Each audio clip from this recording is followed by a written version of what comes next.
kehilangan kasih, maka apapun yang mereka lakukan dengan karunia yang Tuhan berikan itu akan menjadi sia-sia.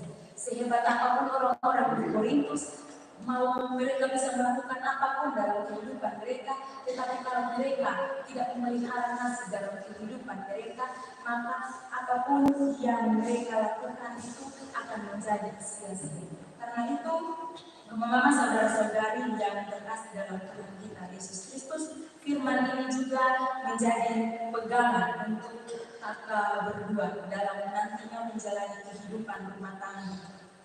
Kita sebagai manusia kita terbatas dan penuh dengan kelemahan. Karena itu, walaupun kakak berdua berkelimpahan secara finansial, bahkan bisa melakukan segala sesuatu dalam kehidupan rumah tanggamu, tetapi ingat bahwa ketika tidak sertakan Tuhan, ketika kasih tidak ada dalam kehidupan rumah tanggamu, maka semuanya akan sia-sia. Mungkin kakak berdua yang nantinya akan menjalani kehidupan rumah tangga baru, ada berbagai rencana, ada berbagai plan yang sudah direncanakan dengan matang. Tetapi ingat, firman Tuhan pada hari ini mengingatkan kepada kita semua, terkhususnya kakak berdua, kalau tidak ada kasih di dalam perencanaan, tidak dilibatkan Tuhan, maka semua yang kakak berdua rencanakan, yang sudah direncanakan dengan matang, akan menjadi sia-sia. Kalau kita membaca pada ayat-ayat selanjutnya dalam bacaan kita di situ, Rasul Paulus dia menjelaskan kepada jemaat di Korintus pada waktu itu bagaimana sifat-sifat kasih yang harus mereka wujud nyatakan dalam hidup mereka. Ini adalah sebuah panduan bagi jemaat di Korintus, tetapi juga kepada kita semua, bahkan dan khusus bagi kedua kekasih kakak Sepri dan kakak Lita. Ini adalah panduan bagaimana menjalani kehidupan rumah tangga Kristen yang baru. Akan ada berbagai tempat, akan ada berbagai pergumulan persoalan yang nantinya dihadapi. Karena itu melalui kebenaran firman Tuhan, Paulus dia memberikan firman, memberikan pesan kepada jemaat Korintus dan kepada kita semua untuk kita bagaimana kita sebagai orang beriman kita menjalani kehidupan kita.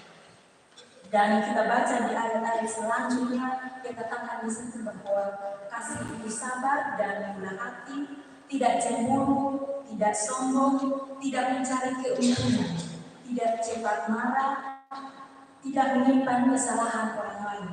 Kasih dia tidak senang kalau tidak ada keadilan, tetapi kasih itu dia bersuka cita karena kebenaran.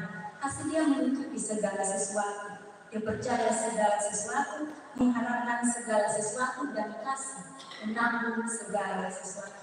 Pemaham saudara-saudari yang terkasih dalam Tuhan kita Yesus Kristus, pernikahan adalah ikatan suci yang menyatukan dua pribadi menjadi satu, dan kasih Tuhan yang mengajarkan ini untuk menjadi penuntun bagi kedua anak terkasih saudara terkasih untuk membangun hubungan sebagai seorang suami dan istri dalam menjalani kehidupan dan tentunya membangunnya dengan melibatkan Tuhan. Mari kita sama-sama memahami sifat-sifat kasih yang Rasul Paulus berikan kepada jemaat di Korintus pada waktu itu. Yang pertama, Rasul Paulus katakan bahwa kasih itu sabar.